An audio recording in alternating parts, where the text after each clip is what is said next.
Welcome to the Politics of Everything. I'm Amber Daines, your host and podcast producer. This is a half hour of power, a podcast dropping every week where I unpack the politics of everything, from money to motherhood, nutrition to narcissism, startups to secularism, the environment, quality, and much, much more. Our guests are seasoned in the field or topic of their choice, even if you've not heard of them yet. This is a non-partisan show.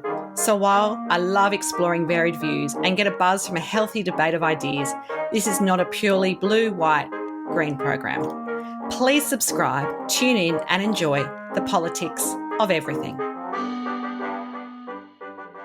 When I say medicinal cannabis, what comes to mind? It's definitely mainstream these days and helps patients with chronic conditions such as epilepsy and back pain. And my guest today on the show is Adam Guskich, and he's here to discuss this particular topic. Medical cannabis was made legal in Australia in 2016, and his company, Medigrowth, launched a year later. With multiple companies vying to become the national leader in medical cannabis, Adam knew he had to act quickly and establish the company's position.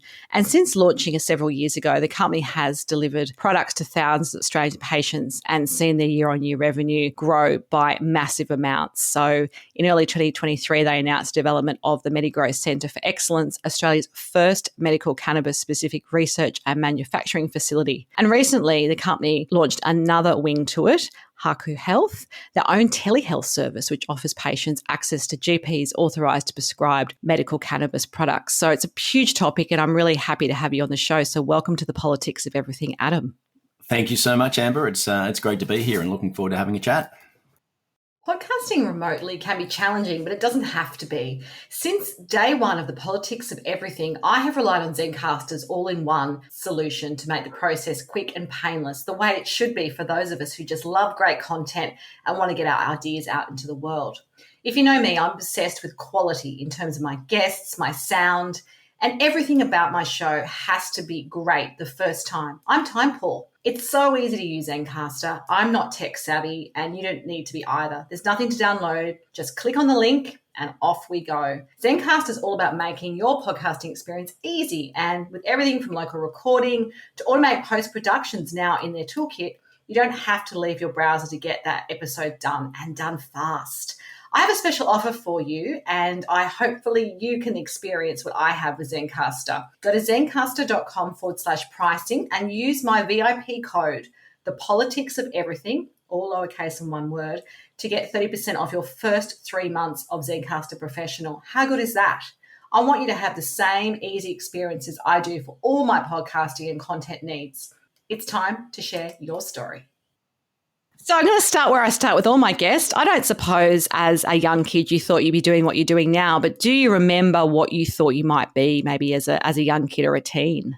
It's a very interesting question, and I must admit I didn't have a clear, defined pathway in my mind as a kid. I really just moved through school with a host of different interests, and I moved into a Bachelor of Arts at university level just to explore some interests in a host of different areas. And I think that gave me a good grounding for really just enjoying learning about varying aspects of life that pique your interest. And my career has been a journey ever since through a number of different industries. And very excited to now be on the journey in medicinal cannabis.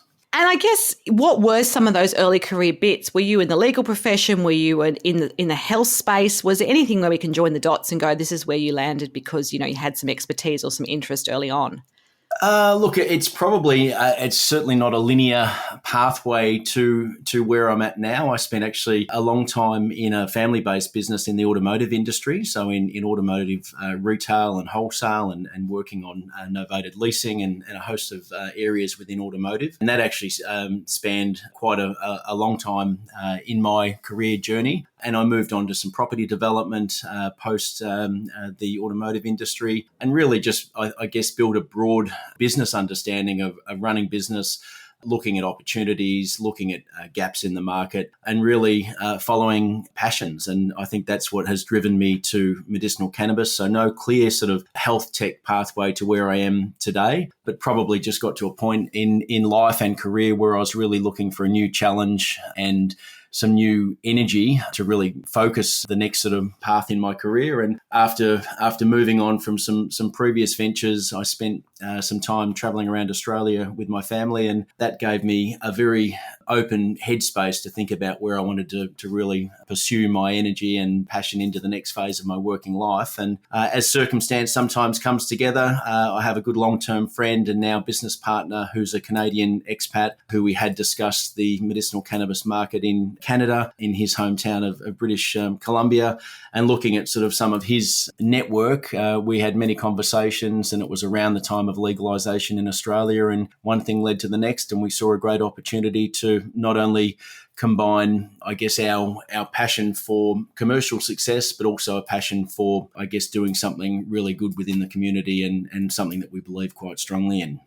Yeah. And had you had your own experience with medicinal cannabis that sort of allowed you to kind of have some understanding of the need, or was it sort of more of a market opportunity that you could see opening up because of that legalisation in Australia? I think it was a combination of both. I didn't have a direct personal connection myself in the beginning. Todd had a very personal connection with his family members in Canada utilising medicinal cannabis, and was absolutely convinced of the need for regulation to continue driving the healthcare sector to really take cannabis as a mainstream medicine here in Australia. But as time has progressed, and just my inclusion in the industry and having a lot of interaction with both patients and doctors, absolutely now I see the life-changing ability of medicinal cannabis on a number of fronts. I mean, we've dealt with kids, for example, children as young as 5 years of age in a paediatric autism trial that we're involved in, collaborating with Deakin University, right up to elderly patients and everyone in between who have had very significant life-changing benefits and therapy in some cases from utilising medicinal cannabis when other treatments really weren't effective for whatever reason. Absolutely. So in Australia, anyway, I guess that's where you're operating at the moment. Medicinal cannabis is deemed, legal. It's a high quality medicine that's prescribed generally by doctors. Is this a model that you think long term is going to remain this way? Are there other ways to disrupt it? I mean, I'm thinking particularly because you've got your telehealth wing at the moment, which obviously has doctors involved. But is part of the access issue something which has been a challenge over time? Or because I know you can't even get in to see a GP for weeks sometimes, depending where you live. So being able to access it, I guess, would be one of the things you'd be most concerned about. Absolutely. And I think it's interesting. The access has dramatically improved over the course of the journey since original legalisation here in Australia in 2016. In the very early days, it was a very arduous task for medical professionals. One, to have the education, firstly, to be knowledgeable on the products and on the process, and even just the application process to get the approvals through for patients was a very arduous task. So that's improved. The TGA has really streamlined the access through the special access scheme and authorised prescriber scheme for patients. So now it is a relatively simple task for any medical professional here in Australia, GP or nurse practitioner, to really work through the options in medicinal cannabis and provide the access. And that's very misunderstood broadly in community. There are still a host of people that are unaware that their GP can prescribe medicinal cannabis, and many GPs do. Certainly, we're seeing a far greater spread of medical professionals across the country who are integrating it into their toolkit. But there's still a place for medicinal cannabis clinics where there are very specialised doctors who have long-standing clinical knowledge on the products and on the indications, and that's where our own telehealth was born, just to provide that service to patients who might want really just a very simplified access point to getting to a very knowledgeable GP. Yeah, absolutely. And obviously Australians have embraced this in the last 7 or 8 years or so. And one of the studies from your company talks to the fact that 1 in 5 have considered or were given medical cannabis prescriptions within the last 12 months. And around 40% know someone who use it, for example, as well. It seems that the stigmas and the mysticism around it is obviously going to change over time, like anything else that becomes more mainstream. I'm curious to know that sort of the highest number is in Gen Z, which are younger people, because I often think of things like, chronic pain and those sorts of conditions generally affects older people, for example. Is this a trend that you think is just because they're more open to it and they've grown up with it versus, I guess, other sort of plant-based plant-based medicine might be something that older patients might be thinking is more supplementary or something they might try almost as a last resort. I mean, what are you seeing in terms of some of those generational trends is really what I'm getting to. Yeah. Look, I think it's such an incredible position in medicine, in the sense that really varying formats of medicinal cannabis or have been prescribed across, obviously, exactly to your point, a huge age range, and equally for a wide range of indications. So there's 200 plus indications that I think have been authorised via a special access scheme or the authorised prescriber prescribing network. And I think that really probably just speaks to really that wide range of indications, which then falls into both younger patients and the older spectrum of patients as well. So I think if you look at Gen Z with, their 50+% in our survey being sort of aware or knowing someone who's using medicinal cannabis, I think it actually just speaks to the broader community, where several years ago there was a lot of misconception about medicinal cannabis. It is becoming more mainstream. It is a topic of conversation, certainly in my network, very early days when I would mention to people that I'm in the medicinal cannabis industry, very few people even knew that it was legal. Now, when I mention it, to new connections and new introductions, often it's sort of followed up with the comment, well, oh yeah, I know someone on medicinal cannabis, or I'm a patient myself. So I see that as a very positive thing for our industry, but equally very positive for just mainstream medicine. And we keep probably iterating from our position that really medicinal cannabis really should be classified no different to any other medication, where if there's a justified use case, then it should be utilised no different to any other prescription. Yeah, absolutely. And with plant-based medicine more generally, is that something your company is expanding into in other areas? Obviously, this is one stream and one type, but of course it doesn't just, start and stay with medical cannabis. There's probably other areas that you could see being complementary or being part of that. Is that something that you're looking at? Look, it's definitely something where there are synergies into broader plant-based medicine, in terms of there's interest in our sector from some companies in psilocybin, for example, which has also been legalised here in Australia for anxiety and treatment-resistant depression and PTSD. So these are things that I guess as a company, as we mature, we'll continue to look at how we can make a difference in the modern healthcare setting for people with resistant conditions who aren't responding to traditional treatment and methodologies. So I think anything where we can start to really push the boundaries, providing we can ascertain that there's a safe pathway for patients to trial, I think it's well worth moving down that path. And then just broadly speaking, obviously this is very industry specific, this particular conversation around medicinal cannabis, but what have been some of the biggest challenges in your overall business success story so far? You've got phenomenal growth statistics, for example, but I imagine, like all entrepreneurs, these things don't happen overnight, and it's not just a one-way trajectory. There's been some ups and downs. Does anything particularly stand out that you think, oh, that was really hard, but we've navigated that and I'm really proud of us as a business, or myself as a leader?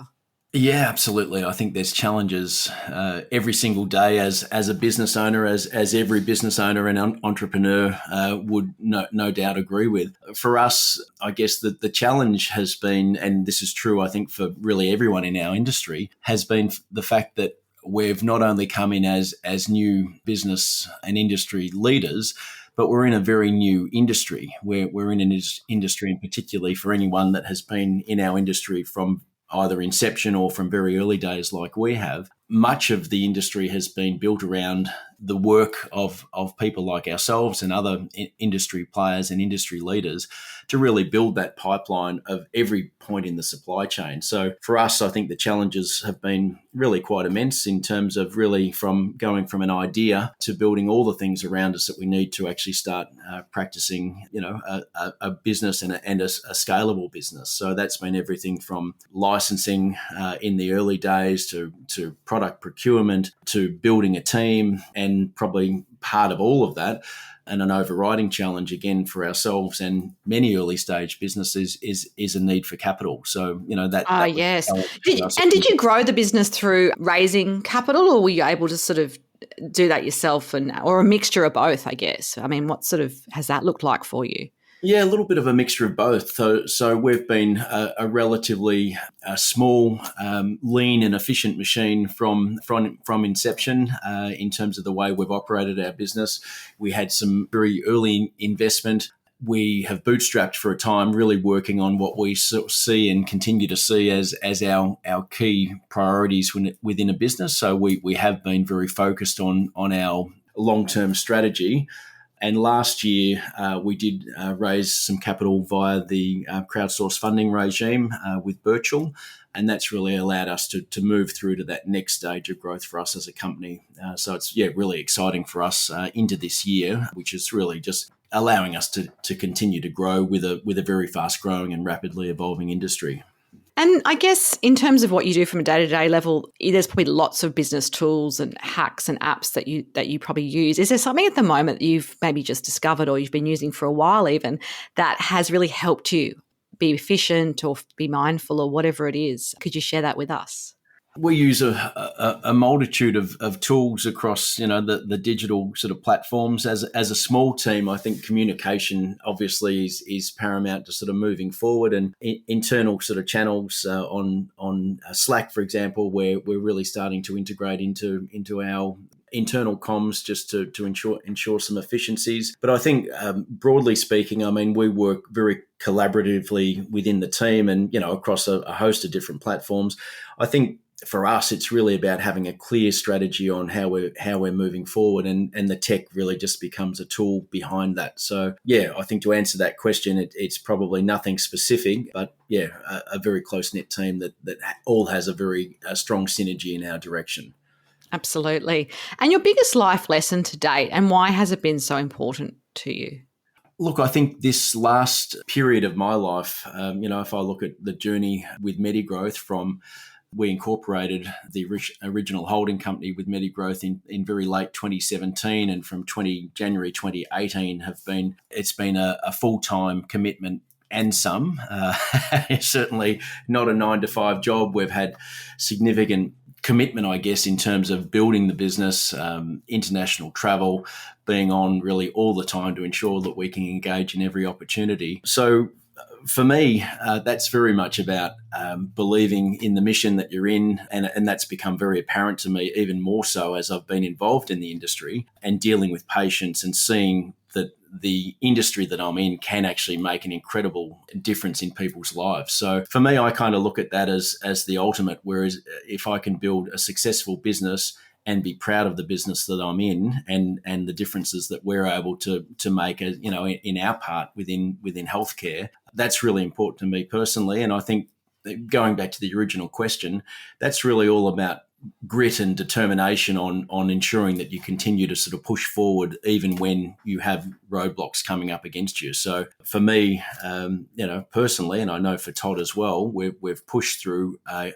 host of challenges and roadblocks and positions where, in some cases you would sort of question yourself, why are we doing this to ourselves? Oh, I bet. I lots of sleepless nights. I don't think any business owner would feel, any differently to you, really, if they're going to keep growing and being successful. Absolutely. So, I think just having that sort of ongoing determination and that comes with having the belief in the end goal. And I think that's truer today than it was even in the beginning. I'm more consolidated on sort of the position that we're in now to say, well, if we can continue to build, we're going to continue to do great things for not only our business, but for a broader population. And I know personally a host of people in my own personal network who have had very, very strong outcomes from their use of medicinal cannabis for varying indications. Some of those people in my parents' network, so people in their 70s plus age bracket, down to people, in my age bracket that have all had, in many cases, a very positive response. So I think that tells me that it's well worth continuing on the pathway. Absolutely. How do you define your version of success? Look, I think there are many definitions of that. I mean, for all business owners, there's a commercial reality to success, and we want to be a sustainable business where we employ people and we have a great working environment, and where, for us, we want to be a leader in the industry. We want to ensure that Medigrowth is a name that when people talk of medicinal cannabis, they're aware of us as a company and our values here as an Australian industry participant.